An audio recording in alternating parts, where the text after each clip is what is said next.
So ఈరోజు అయితే day ఎలా గడిచిపోయింది అంటే, సో మార్నింగ్ లేచినప్పటి నుంచి సో ఇంట్లో నార్మల్ వర్క్ అనమాట.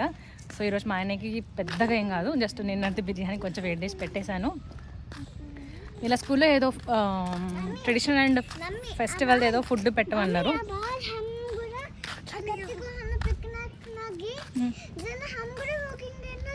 అచ్చా, అయితే అది పూర్ణం ఉంటుంది కదా, సో అది చేసి పెట్టేశాను.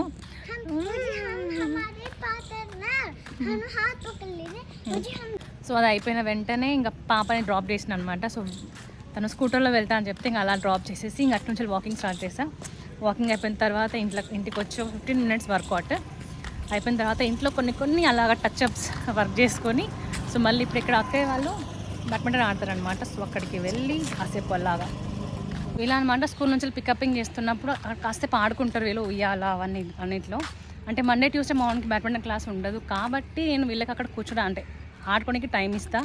బికాస్ బ్యాడ్మింటన్ క్లాస్ ఉన్నప్పుడు ఏంటంటే మళ్ళీ ఒక 40 minutesలో మళ్ళీ వెళ్ళిపోవాలి కాబట్టి, సో హడాహుడి ఉండకుండా.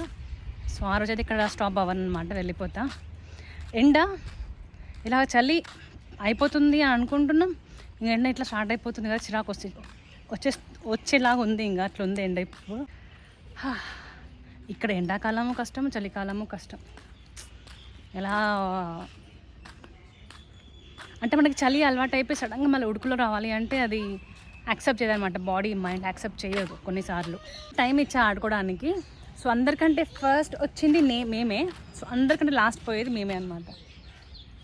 టైం ఇస్తే చాలు ఇట్లా చేస్తాం, మళ్ళీ మాట విన్నారు. బ్యాగ్ భారీ ఉన్నది. ఈరోజు ఇంటికి వెళ్ళి కొంచెం తినేసి ఇలా పడుకోవాలి. అలసిపోయినాం, ఎవ్వరికి ఓపిక ఉండదు.